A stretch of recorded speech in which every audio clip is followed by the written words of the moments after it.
our family to yours. Yes. Yeah. Welcome. Welcome. Hi. Well, today is a big one. Yes. Yeah, left versus right. Not so much left versus right, but maybe a little bit of our share on, we both have a share on why we left the left. I hear that. It's funny. I thought I invented that, and then I see that going around now as a trend. I'm like, too bad we missed the boat, because a few weeks ago we were going to make this video, and we did make the video, but it was a little all over the place. So we wanted to keep it tighter today. So we're going to talk about, why we, I guess, left the left, or they left us. I would say they lost us, because I know you were a little bit more neutral, centrist. I was centrist, leaning passionately left, because I had some causes that to me were just non-negotiable. I'm, aligned with the left. I'm aligned with liberal Democrats, and you were a little bit less, I think, passionate about your political stance as I was. But yeah, well, not always. I mean, I grew up thinking George Bush is bad. He's represents this conservative, religious right wing, and George W. Bush is 9/11, and and when Obama was elected, we had a little party at our house, all crying, and then over time, I think during that era, and then when Hillary came in, I know you were pink pussy hat wearing, I'm with her, hair, with her. Yeah, you were really with her. Yeah. And I wasn't so on board. No. And that was around the time that we got, that we had Rhea. So that was actually, Rhea was born in 2016, so exactly that year. And yeah, being a mom kind of also, I guess, lights you up to be a little bit more involved with politics in terms of, making changes in this world. And I just thought she stood for everything, all the, the positive changes we wanted to make. And I wanted to see a woman president too. I thought that was cool, an amazing opportunity, but it just wasn't her. I think she wasn't it. And you convinced me of that. I was pretty sure she was it. I didn't know any of the, maybe the more the darker side of the Clintons at that time. Well, I mean, no, we weren't so involved. Well, we knew a little bit of the Clintons. I mean, we knew about Monica Lewinsky, and there was things that were open in public about them, but some of the more I didn't know about the crime. I didn't believe Pizzagate. That's for sure. I thought that was just a right-wing conspiracy. Big time. Yeah. QAnon conspiracies. And I think that's where we started to. Yeah, you were thinking I don't hate Trump enough. Why don't you hate him? And it wasn't that I didn't like him, but I thought that, what was going on with left-wing Democratic, Canada, it's called liberals and conservatives, and U.S. is Democratic Republican. So we'll speak in left-right terms. And I think that's actually the crux of this conversation, is that it's by polarizing people into left and right camps, I think we were centrists, we have pretty central feelings, but we were pushed to the right more. Yeah. We gravitated towards this right-wing conservatism, which you led the way. I wasn't, and I may not have been even up until this day had you not, because it does, and that's why videos like this are important, because we don't see other perspectives until we hear it from someone we respect and love and align with on other things. So it kind of gets us to open up. And so I know you and I aligned with the same values, but just to paint a picture of how intense you were, talk about your cousin, how she was a Trump supporter. Yeah, I had never met a Trump supporter before. Actually, because you were a little undercover, which I was already sniffing at. I'm like, why don't you hate him as much? Yeah. I was already I'm like, what is going on? But you, the first person I knew personally that had voted for Trump was my cousin Lori. What's up, Lori? Yeah, shout out to Lori. I mean, it was rough. She got really badly bullied, and I was probably the that tipped her over, where she even got off social media after this. But I sent her this really angry, like just angry message, like blaming all of it on her. Like, why would you vote for him? Like when he won, like it's because of you and my kids are now not safe and all this crazy rhetoric that I was fed, I guess, through our mainstream media, and my intuition to some point, because I had disliked Trump in the past, even before he became president. It wasn't someone I ever really liked. He's the "you're fired" guy from TV. He's just like the big fat cat, like the bad guy. He's the villain. Yeah, a big New York macher type real estate. Yeah, like someone a bully, a business like guy. He was like, and he represents like the patriarchy, which this was also following our big Me Too, like, right? Like, so all these stories pouring out of all these women. I was one of those who shared in that time of, all these things that men have done and gotten away with. And he just represented the epitome of that to us, right? To me. Yeah. And so when I heard that my cousin, who otherwise I loved, I was just like, why would someone vote? You aligned on so many different things besides your politics. Yeah. She voted for Trump. And her family did. And my family was like, my dad, like furious and like we're cutting them off, like this is like, we can't talk to anyone who, and I was like pretty much, like that. I was just like, we cannot, if you voted for Trump, we cannot see eye to eye on anything. So I did, I cut her off, like how horrible, my cousin. And I sent her this angry message. I don't think I actually like cut her off, but I may have like unfriended her. She ended up getting off social media because it was too much. She was getting attacked from all the people around her, and that was I mean, to think that if you wore a red MAGA hat in public in most places, you'd get dirty looks. I think you'd get spit on. Really, it's like.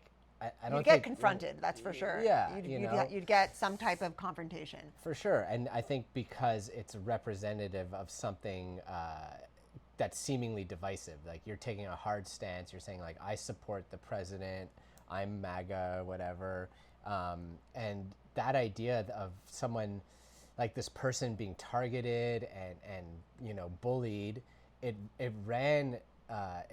It's hypocritical of a liberal person to say that they're tolerant of different. The definition of liberalism is you're tolerant of other people and ideas, and then now they're demonstrating pure hypocrisy by targeting these people, saying you punch them in the face, they're all racist, and then just to blanket them, that's bigotry to say that they're all these people are the same. And I believed it because we see sound bites, we see clips that look really scary where you see like one small group of maybe like white supremacists marching in the streets, and suddenly you think the entire, like in Canada especially, because we're far removed, it's like you think now they're rampant, like there's neo-Nazis rampant in the streets now. Marching down the streets.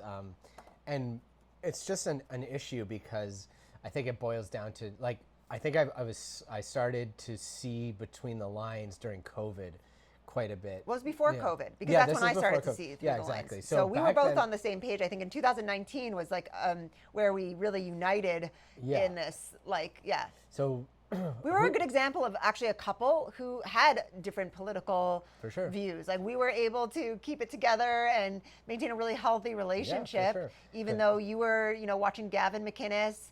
And I thought he was like the biggest misogynist, racist asshole. Yeah. Like if you Google Gavin McInnes, that's what comes up. He's like the racist, white supremacist, Proud Boy leader. Right. And here I am like hosting, like I had like a Facebook group called Safe Space and was hosting like, for women who have been, raped and abused. And I was like, here I am kind of fighting that, whatever, that oppression or. So just like that red pilling that happened to me was gradual. It wasn't overnight. And Gavin McInnes, who is like, he's a Montrealer, and he started Vice magazine, and he was running it, like, his main editorial when it was still cool, when Vice was still funny and daring, and how I remember it. I kept all those magazines because they were such an important part of my life. And I know in Montreal, where it's, people are looking for that kind of edge, there's a big hipster community. Yeah, Montreal was edgy. It was the cool, a lot of cool innovation, and people came out of Montreal. And it didn't have to do just with politics. So something like, he'd write about international affairs, or he'd do cartoons or the do's and don'ts. And it was always kind of like funny and pushing it, but never really politically one side or another. And Vice was great before it got Disneyfied and just like garbage woke shit, because it had such potential. But that was after Gavin was fired. He left. They parted ways, and then you saw a slow decline major canceled in the quality. And so I liked Vice, and more I wasn't hearing voices like I heard in Vice magazine, willing to ask hard questions and discussing things openly that taboo. Yeah, like for instance, like I used to get heat from saying the word retard. It was the R word. You shouldn't say retard. And I was just like, why can't I say retard? Like, for someone to project onto me that I'm like, I don't like people with Down syndrome or retarded, then it's like, it says more about them than it does me. You know what I mean? And I get the word like faggot and things like that. Like, but it's all about context. Like, you wouldn't call. It's like you're not. It's the same word, fuck, right? That's a bad word. But if you use it in a different context, it takes away the the edge of the sword is blunted by knowing the fact that, okay, this person isn't like prejudiced against these people. He's just using a word. Okay, so this kind of like pussification of society, which you also weren't allowed to use then. Like the PC movement or whatever, which was Clinton era, but now is more just like, you're gonna get censored. Your friends are gonna like distance themselves from you if you start thinking a certain way, talking a certain way. Yeah. Like joke like, oh, that's so gay. Like, obviously, like, I don't hate gay people. Obviously, it's just something, it was a vernacular that I had to just, you stop that. You don't talk like that anymore, or you're gonna get in trouble. Yeah. You're gonna get some heat. So that kind of like, it was everyone was treating each other with kitty gloves all of a sudden, and we couldn't talk about real hard things without putting yourself into one of these camps. Either it's like you're for guns or you're against guns, you're for abortion or you're against abortion. So all the big issues, all the like Constitution of the United States issues, like you had to take a hard line on one of those. Or if you said you were like one of those things, you would be lumped in with all the other things. Like, it's like, like, oh, you must be a racist if you're this. Like, it was all these associations where you were scared to say anything. Like, we talk about everything in front of her. Yeah, it's okay. So this, so what happened there was, I think you saw me kind of like leaning right and taking the red pill, and you were scared.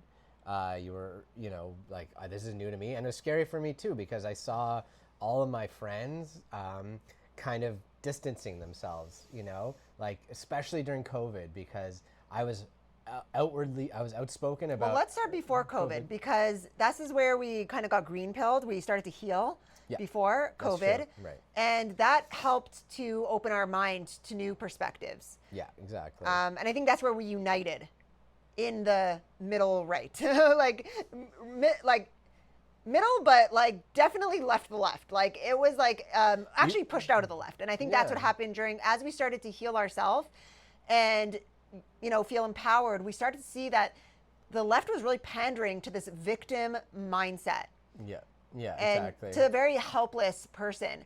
And as we started to heal, and I got off of all my medications. Jared, you got off a few, dependencies as well that you were, from the pharmaceutical clutches. And we were just feeling like, as we started to feel whole and healed and we didn't need these pharmaceutical, that's when actually, luckily, it was right before COVID came.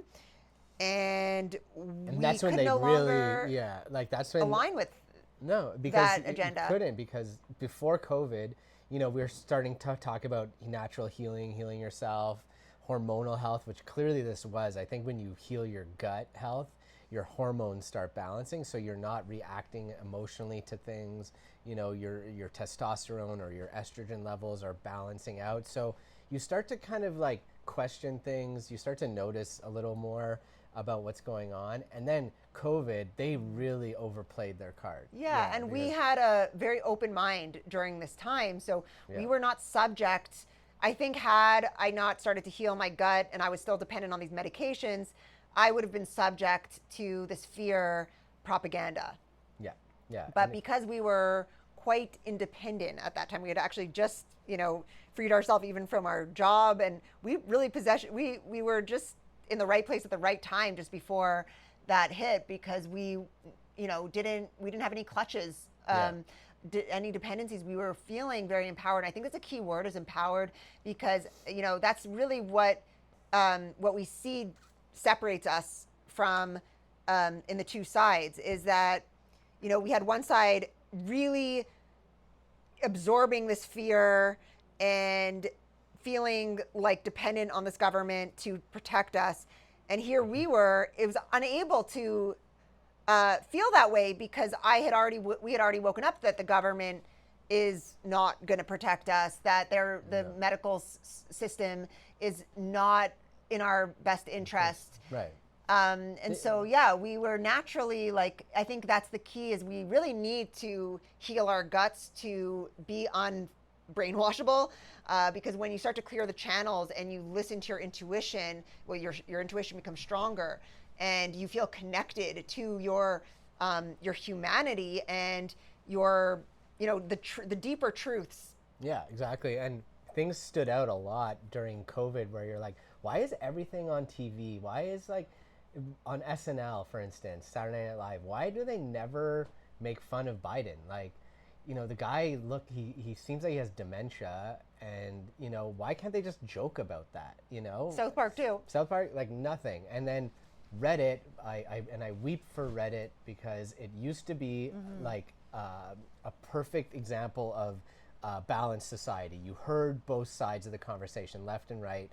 And for years and years, that's what I was doing. I was following that. I think that's when you got red pilled. It was Reddit too, because I wasn't on Reddit. Yeah, and Reddit's still good for subreddits, where if you have a community of like whatever Lego builders or some shit, like there's still that. Hobbies. But it's predominantly left wing. It's like 99.9% left wing. Like Biden, he's so cool with his glasses, such a badass. Like, and then Trump is evil, he's satanic, and it's essentially like, radical leftism on Reddit. And that's all that you see. Same mainstream media. All you see is pharmaceutical commercials and Biden's awesome, Trump is Satan, and that was it. And then for me, I was just like, okay, I know Trump's a pretty bad guy, but like, how come there's no balance here? Why is it so all liberal, all democratic? And then you started to notice even people like Bernie Sanders or whatever, like the 1% of the 1% of the 1%, like he's accepting pharmaceutical donations, and people that you thought were like on the side of freedom and anti-capital, just anti-corporation, they're all in bed with them, and they're actually, people on the street are these like useful idiots, like foot soldiers for pharmaceutical companies, for big corporations. Yeah, well, that's where we start to separate from people we thought were, our friends and family. I mean, they were our friends and family. They still are. But we started to see the difference when suddenly they're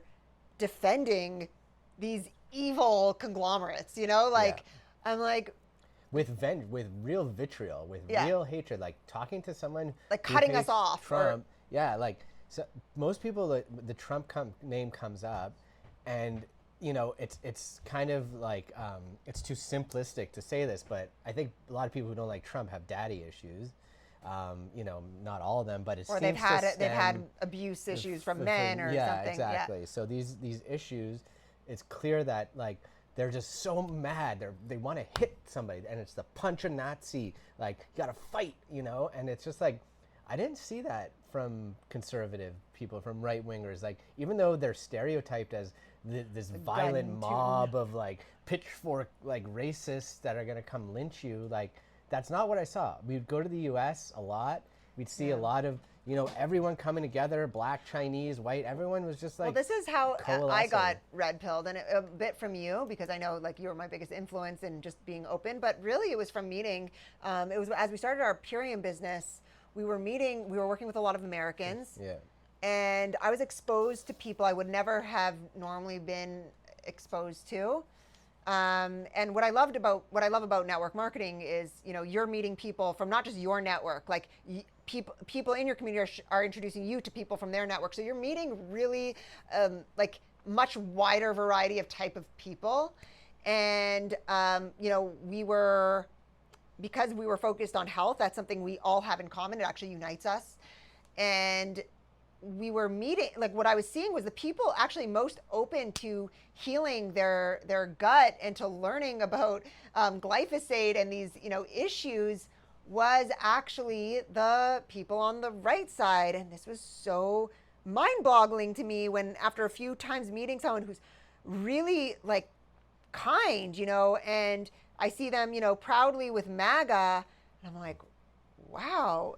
And here I had to be nice to them because it was in my business, they're, so it's like an interesting dynamic that forced me in a way to subject myself to people who thought differently, and not only just subject myself, but to respect them. Like I had no choice. They were I wanted to make money. I wanted to help them heal their guts.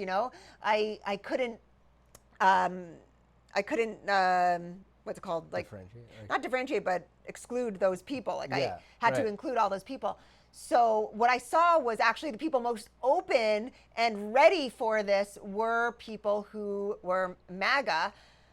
Or conservative, but really like it was like the MAGA crowd, right? And that was my first encounter, meeting these people that I would have never had that opportunity to meet and get to know them and hear and really get to like listen to them, hear their heart, and for me to realize what I was taught from this mainstream media was not right, because I was seeing a lot more closed-mindedness and prejudice from our own people. People and you thought were on your same side. On the same side, I was seeing actually, so people on my side were the most militant, like, mask mandate and vax and all of that stuff, and the most judgmental of us and what we were doing. They were the ones doing hit pieces on us, trying to tear us down. Even neighbors, friends, people we've known forever were trying to tear us down, who were on the left side. And what I was seeing was the people who were supporting us the most and really open to us was on the right. So that was a big... That's the thing that happens, this hypocrisy that you get exposed to, that if you're kind of like too ingrained in it, you don't hear. And that's why you hear a lot of silence when you bring up things that are like, why are these like BLM riots so violent? Why are they burning down buildings? And that was another thing, the BLM. That was at the very beginning of, that was like kind of just after COVID started. Then there was this BLM wave where if you didn't have the black square, you were... Yeah, you're on the wrong side. So I had all these people unfollow me from the left. It was always the people on the left. They unfollowed me because I did not, and I didn't even, we don't even have the news, right? So I was just not in the loop. I didn't even know about that. And suddenly I'm seeing black squares everywhere, and I'm like, what is going on? Of course, like, I learned pretty fast, but I was like, I don't feel compelled. Like, I love black people. I'm like, totally, there's not like, but I didn't feel compelled to do that. It was like the Seinfeld with the ribbon, like the cancer ribbon. Like, how come you're not wearing the ribbon? And like getting like ganged up on for not putting up the black square. But I'll have to see that episode. That's interesting. Oh yeah, the ribbon. So what happens there is that you are singled out because you're not conforming. If you don't put your Ukraine flag up in your bio, if you don't have your I got my booster shot, you're like othered. And seeing that during COVID was like, I think the nail in the coffin for me in terms of aligning with Democrats and liberals, because all they preach is that if you're on the right, you're a fascist. Far right ideology, that's fascism. And you have to be so scared of that. That's the worst thing, a dictatorship, right? Here we are in Canada, and we are forced to, well, first of all, during COVID, they did the most retarded stuff imaginable. They put police tape around playgrounds, even though getting outside, having sunlight, vitamin D is the most important thing. And you would see demented people like our neighbors locking their kids in their house for 2 years, like just at the screen, like, hi, like, and it's just like demented because of that brainwashing, that exposure. And then the hypocrisy is that they're saying we're fascist. Dictator. Meanwhile, Trudeau is being like, I don't want to sit next to you. You shouldn't have to sit next to an unvaccinated person on a train or a plane. And vax people, you wear your yellow armband so people know, and you have a line for vaccinated people, unvaccinated people. And then when truckers started protesting it, which seemed like it was painted like this is just a right-wing Trump movement, these truckers. But there's like Sikh truck drivers and like all sorts of people in there. And they're freezing their bank accounts for protesting. So that's real fascism. And then for a liberal, when they see that, they're just like, what? La, la, la, la, la. Like, it's not fascism. Well, they say like, it's for your, for your safety. For your safety, which was a line used in Yeah. Nazi Germany. So that was how they justified a lot of the protocols that it started with, right? And we know, knowing history, we know it starts with a slippery slope. So I wasn't going to let that, even these little, my dad would say things like, just get it, just so you can travel, Get the shot. Just do it just to be easier, right? And that's a lot of people did it just for that reason. But that to me was like, that was the first, like, no, when you start to take those slippery slopes, it gets slippery. Yeah. And there was no way that I was going to like discredit my own judgment to appease this Yeah. So this big othering that happened when we were pushed into this camp on the right was like mostly during COVID, because we were outspoken already beforehand about natural healing. And as soon as you're a crunchy mom, you're granola, you're like... Which I didn't even know. Yeah. So it's funny because like as we started to get into healing, suddenly I was like labeled as this like right-wing suburban mom. Like, I know. And then if you read like The Atlantic or some left-wing publication, they're like, how come like right-wing nationalists are so into fitness? Or they were calling all health and fitness people like... Yeah, and I get it, like people in my DMs being like, just hating on me, like, oh, you're such a you have such a big ego showing yourself exercising and getting healthy. And I was just like, why? Like, I just want to be like positive and encouraging. And but suddenly it became like it was like a confrontation. Yeah, exactly. Yeah, so every little thing... Once we were labeled as right wing, then it all kind of fell apart, because people like I stopped getting invited out to places. I go to poker with some buddies, and I'm the Trump guy, because I don't hate him enough or whatever. So it's like we were put into like you're forced into this place where you're just like, no, I want to find balance. I want to move the needle a little towards the middle here. Because the left has gone off the deep end. Find where we unite, like at least, like we don't need to, and that's the thing with labels. It's like they want so badly to put you in this box. And you know what? None of us, I mean, maybe there's some people who like to fit into a box, but none of us are really in a box. We all have multifaceted, complex reasoning and reasons for the way we think and everything. But the left especially has been really into labeling, and you could see it. It's so prevalent in the LGBTQ movement and BLM, and all of these things is like you have to identify as this one thing, and then you're put into this box. And I've never been a box person. That kind of simplicity, that binary thinking, that it's like you're either good or bad. That if you see everything through that lens, then well, I'm not saying you're low IQ, but you just, why do you have complex reasoning? You cannot have critical thinking. And that's why I think the psyop of COVID worked on so many people, because it was so obvious. It was like, do you want to be virtuous and on the side of good? Then you get your shot, and then you don't have nothing to worry about. Biden going on TV like, it's going to be a winter of death if you're not vaccinated. These people, they're killing everybody, like flooding the hospitals, shit like that. Like, that could radicalize a lot of people. It did. In both ways. And I think what happened is that pushed me so far that I was just like, I'm done. Like, I don't associate anymore with people who don't see the gray area. If they can't see nuance and they have Critical to put thinking, people into camps like that, you can't even have a conversation. And I think that's why Charlie Kirk had such an impact, because he would confront people who thought in black and white. They're like, everything is the oppressed and the oppressor. It's always good and evil. And it's just like, no, there's nuance. There's like good in everybody, and maybe there's a little bit of evil in everybody. And you have to have a conversation about that.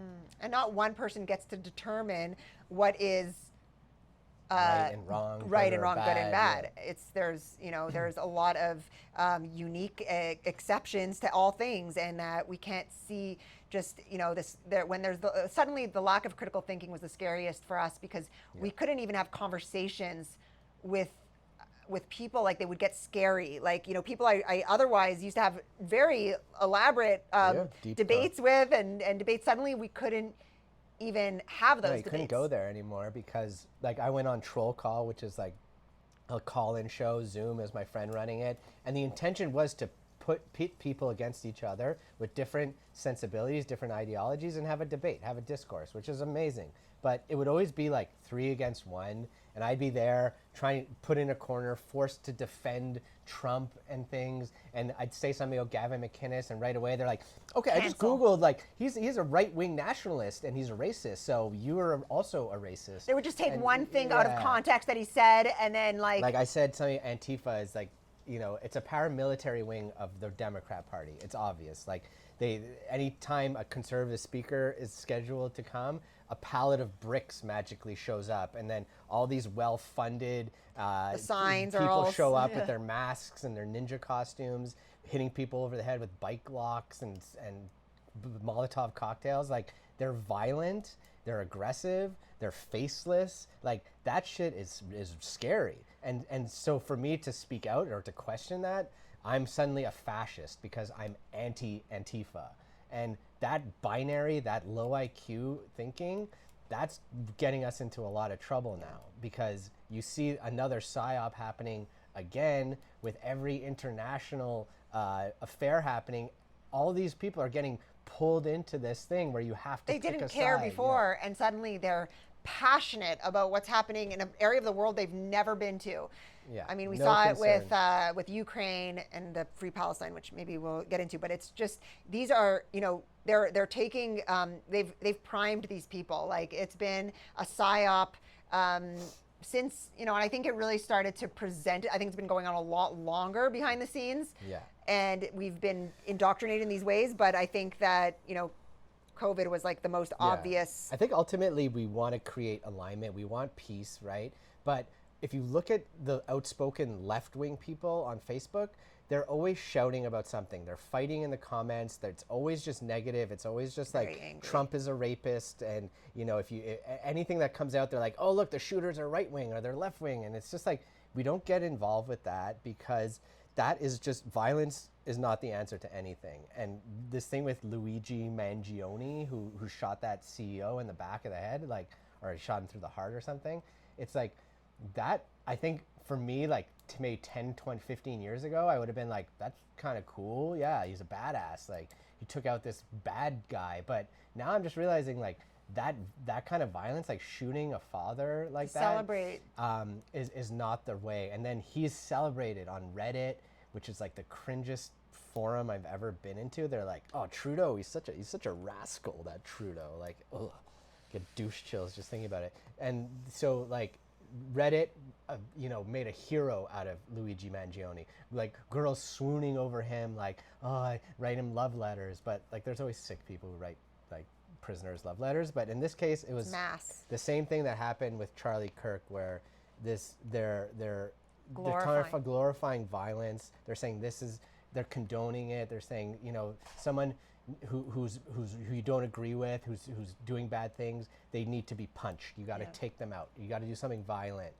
Political violence is okay, and that's not what we're about. I thought V for Vendetta was kind of cool, but that idea of like committing, like killing somebody like that, and the trouble is like Charlie Kirk, he was a father and a husband and family man, but when you bring that up to like a radical leftist who hates their family and never wants to have kids, they're like, I don't care. Like, who cares? He deserved to die because he was racist. They're just disconnected from humanity. Yeah. That's what happens when we use labels. And I think that's the danger of this, putting people in boxes, is it can dehumanize. It does dehumanize. That's the whole point. Yeah. And we've seen a trend of dehumanization. We've seen, where even the masks was, uglification- all these things. These were signs of dehumanization. Yeah, for sure. The same way when you're in a car in traffic, you don't see the other driver, you can get road rage. You're just pissed off. You do crazy shit in a car because you've lost that human connection. Social media as well. Yeah. That's the whole thing of why social media is such it's a scary place right now. It can There's be, so yep. much. We use social media every day for our business, and we're doing great things on there.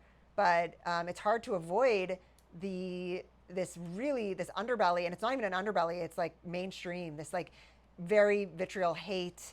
And divisiveness and violence, like really violent language, violent thoughts. Yeah. It seems to come, I'm sorry, but predominantly from left-wing ideology, because for whatever reason, the punch a Nazi, the fighting back, that's their MO. And they've made Trump to be such a villain that, or the whole MAGA movement to be so villainous that and we're all growing up on movies, right? With like, vigilantes. You want to kill the good guys and the bad guys, and for sure. It's been. That's why Luigi Mangione shooting this guy in the street, like it felt like a movie, and all these young people who are on Reddit are brainwashed. They're like, yeah, like that's the right move. But if you really want to hit him where it hurts, like hack into his accounts, like destroy his business, like send him a message. Or put just, bad review, like something else. That's speak just your mind. Like we all this freedom of speech, which is like that's powerful. Like use speech, but to end his life in such oh my gosh, I mean, it's just never should be. And yes, there is a time to actually, there's war that's going on, and there's going to be violence, that is sometimes warranted because it is in self-protection. So there's a time and place where literally, someone is coming at you with a knife or at your family in some way going to hurt them. You have a right to self-protection, to self-defense. That's the Second Amendment. Right? But they're confusing this idea of billionaire, like there's like with Bernie Sanders, like, basically his rallies are just like all anti-billionaires. And like it's okay to like, hurt or to be violent towards people who have, we don't know, everyone, billionaires are not just one bracket. They're across the board, and these are very highly, usually very resourceful, intelligent, should be celebrated. There should be more billionaires. We should have more billionaires, but to hate them and think that's a reason to incite violence because of, and to spew hate online. And the same thing with Jews. Like, there's a lot of successful Jews because they've worked really, really hard, and, they help each other. And there's really incredible values to, if you want to understand why Jews are have the power and, wealth and success that they have, but to be able to, to have that warrant violence or hate towards someone. And it comes down to jealousy. Because usually it's, I can't have that. I don't have that. And the same is what they really feed to, I find to the Black community, to a lot of minorities, that they're feeding this victimhood that you can't have that. Yeah. So this is who's to blame. Yeah, exactly. So someone will hear us to be like two white people. We can't speak about the Black experience or whatever. But growing up Jewish and things like that, you experience hate, you get profiled unfairly a lot. Ancestrally, we're holding the DNA of a lot of trauma. So to think like a lot of this anti-Jew stuff happening now, I think is anti-white essentially, because they're seeing... Well, there's a lot of white people too, but they're anti themselves. Yeah, and I think this is what this whole conversation boils down to, is that to be like right wing is to be nationalistic. So that means you love your country, right? You're proud of your country. And that is totally taboo. Like to wave the American flag and to be proud, even in the UK, you get arrested for waving the Union Jack. It's just like that is like, to the left wing, they're like, ew, like you can't love your country. And then what's the seed of that is you hate yourself. Like you have self-loathing. You think like, I'm white, I shouldn't be entitled to these things. Like I'm the oppressor. if you hate yourself, there's no way you could That's start been loving other brainwashed for a people. long time. Yeah. That's been in our media, in our movies, in our culture for a really long time, and it's we didn't even know it was happening, but I know now that as I started to heal and my eyes were open and hearing these messages, they were all designed to basically like put shame in white people, in Americans, and anyone who loves America. Actually, I got to see it firsthand. I was wearing a shirt that just said America on it, or had an American flag, and I was getting hate.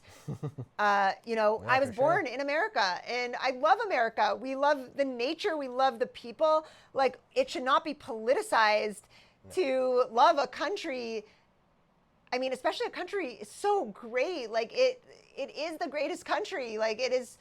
There's so much to be proud of, and it's so sad for me to see all these like self-loathing Americans and how taboo it is to love our country and to protect it and to cherish it. Yeah, you can be proud of. You can have issues with things. Like, that's the whole idea of liberalism, is like you take up issue with the government and corporations and things like that. So that mentality is good to carry, but how it plays out and what's happening right now to equate is just being divisive. like proud to be American as a racist, or to equate, there's all kinds of, it's like, again, with labels, it's like you can't just be like you can't, like, I love the nature of America. You can't even like love the land. It's like it's like it's politicized. Even the things that we used to love about America, when we were kids, like you go to the U.S. and it's like everything's bigger, and you got Nickelodeon and like Cookie Crisp. Nickelodeon and, was my reason for loving America. It was just fun, and like people are just kind of nicer than Friendlier. in Canada. Yeah, they're like, hey, how are you? Yeah. They say like, they say you're good.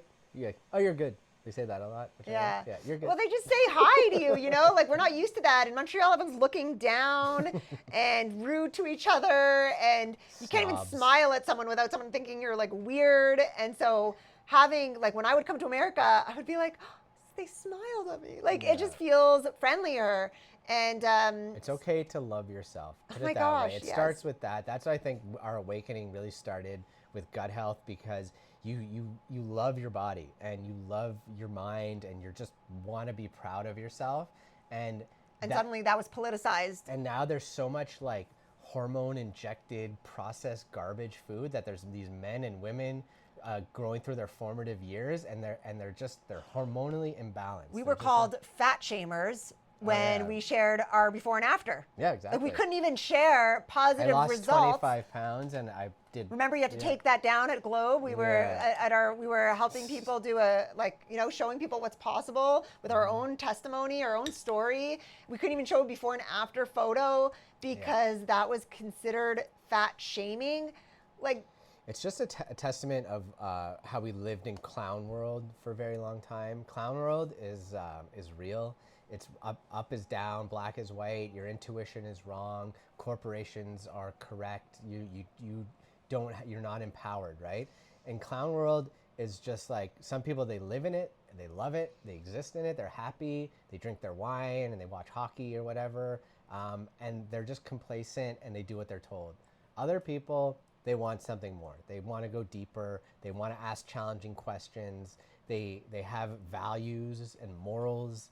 And, a lot of that's just lost nowadays because it's like taboo to be proud of yourself, to love life, to love life and love yourself. Like, it's like, to love life. It's an attack on life, and I saw it in, we saw it in the, again, the COVID, like the terrain versus terrain theory and so it's like, either like you it's like not in nature, the fish, like, or right? Like, it's not about natural healing. Nature heals itself. We have so much beautiful life power, and they'd rather give you a pill to replicate what nature does, or and so, like, it's an attack on life, really.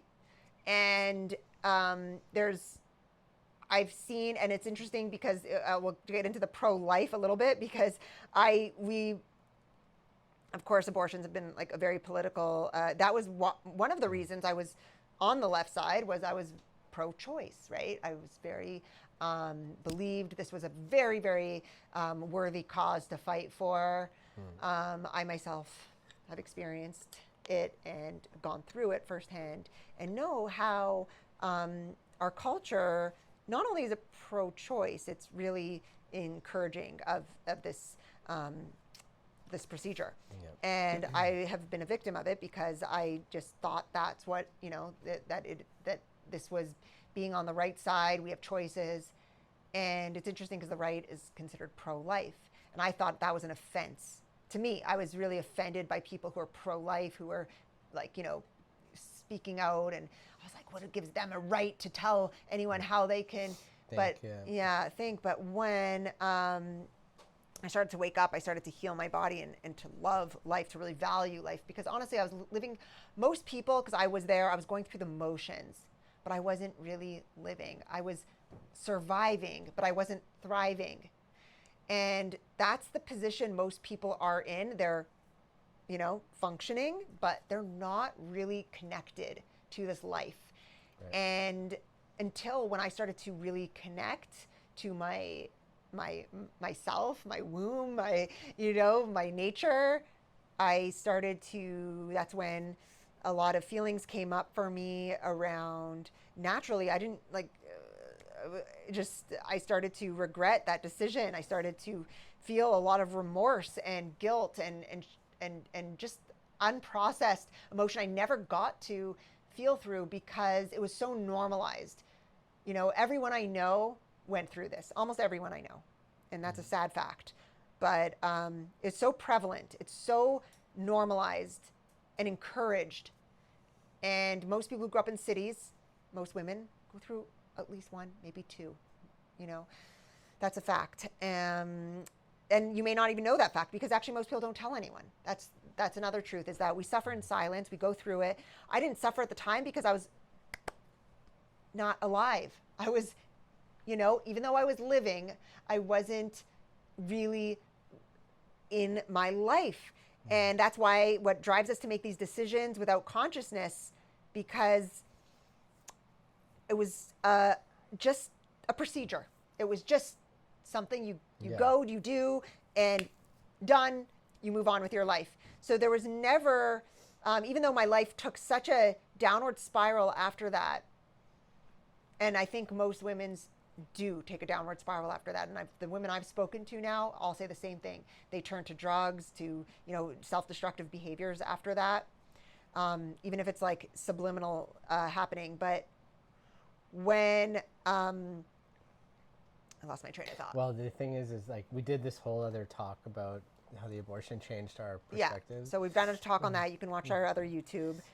And I think it's just like how you the moral compass changed, you know, because you grew up thinking that this is fine. It's just something you do, yeah. And then you started becoming more faith-based and more kind of grounded family values as we matured, and we realized it was a mistake that we did that, and it shouldn't have been so normalized, so easy, so like everyone around me was just encouraging it. I had one friend out of anyone I spoke to at the time, and she was really championing me to go through with it. And I couldn't even listen to her. I mean, I just didn't, because I had everyone else around saying this was the right thing to do. So not only is it normalized, which is a big problem, normalization, because I think it should be legal. I think we should have yes, there should be the option, but it's the culture around the normalization of it that is a really big problem. What's happening now with what's happening, I think, on the left is you see a celebration of things like mental illness. Like they celebrate the fact that they're on SSRIs. It's like it's something to be proud of almost. They're proud of being overweight. And celebrating violence, celebrating abortions, being proud of these things. What that's cultural vandalism. That's what it is. Is like you're destroying things. You're destroying a moral fabric for for whatever reason, you just want to destroy things for some reason. Maybe you Well, at that have time trauma, too, I was right? I bleached my hair. I was dyeing it pink. There's like self-expression of vandalization. What you see on the outside is reflecting on the inside. Absolutely. So we just want to wrap up and just, we go out there. Obviously, we want to have hard questions. We want to debate, but it's really hard on Facebook. And even putting this video out, we're going to lose a lot of friends, I'm sure.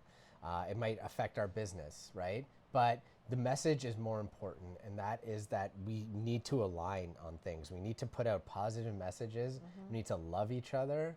And look at the gray area, because, me saying I am now pro-life in no way takes away, I'm not saying to take away your right to do that if you choose to, but at least to have the humanity to know, I wish I had known the consequences of these actions, the side effects, if you will, like even on being on medication since I was a kid, being put on Ritalin, I was never given it still affects my brain to today.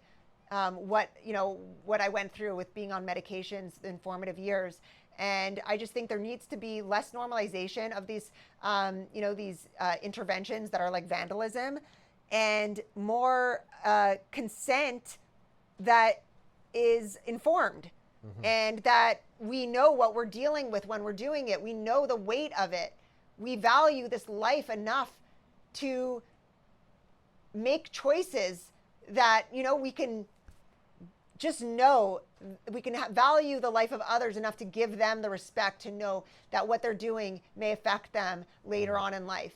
Yeah, we're not about cancel culture. And that's the same, with the whole, kids going through these trans things. And, these are all really, yes, these things should be available if you want to, but to have them be normalized and desensitized to them is creating a culture of a huge amount of people that are going to regret these decisions later in life.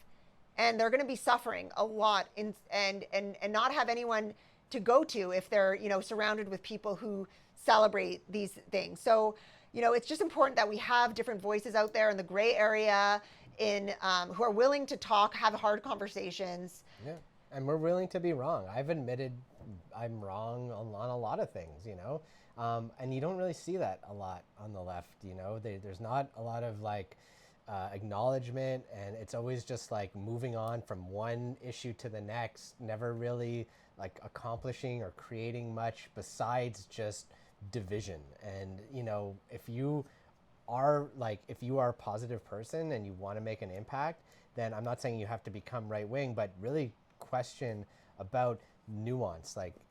People aren't just good or bad, there is, and people might label us now as saying, okay, they're on the wrong side, they're evil, they're right wing, and then the conversation stops. And I don't even like to identify as anything. I really just don't even like a label. We say we're green pilled because I think the most important thing is that you heal yourself so that you could think clearly, so you can make conscious decisions, and you can really value this life, because we are given one life that we know of. And if we don't wake up and take our power back, take radical responsibility for ourselves, then we're always going to be looking outside of ourselves to blame. Yeah. So the number one step, I think, to unite us is to heal our gut, and then come together and heal the soil, because that's where, the future of humanity really lies. Yeah, no one's in charge of your life. If you stay a victim, then that's going to duplicate, and it's going to perpetuate just more divisive vitriol, violence. Victimhood is not a neighborhood you want to live in. You want to leave victimhood as soon as possible. Pack your bags and get the hell out, because that is leading to all the world's problems right now, is this victimhood and this empathy of the victim. And we need to stop thinking in those ways. We need to take responsibility for ourselves. All we can do is change ourselves. And one at a time, we will inspire others. And that's all we can do. Yeah, you're better. We're really just cresting the wave of a new renaissance right now. And we believe in the goal. We believe the best is yet ahead. We believe in goodness, that truth and goodness will always prevail. Let's go. All right. High five. Yay. Thanks for watching. Thank you.